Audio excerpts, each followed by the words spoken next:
আহারে কি গরম লাগতেছে। কি বলো তোমাদের গরম লাগতেছে?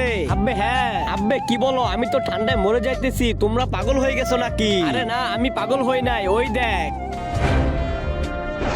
মজা লাগে ভাই। আব্বে এরাও পাগল হয়ে গেছে নাকি? যে ঠান্ডা পড়তেছে কেমন করে তারা আইসক্রিম খায়। ওই সাকতা হে সাইন্টিস্ট দেখো না, এরা তো পাগল হয়ে গেছে, সবগুলা বলে গরম লাগতেছে, এদের তুমি ঠিক করে দাও। আব্বে কি বলো, তারা তো পাগল হয়নি, তুমি তো পাগল হয়ে গেছো।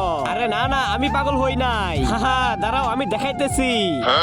এই দেখো, এই ওষুধটা যে খাবে সে অনেক গরম লাগবে, সে গরমে পাগল হয়ে যাবে। আরে সাইন্টিস্ট তুমি দেরি করতেছো কেন? তাড়াতাড়ি আমাকে দাও। দূর, আমি দিতে পারি, একটা শর্ত আছে, আমাকে একটা কাজ করে দিবি।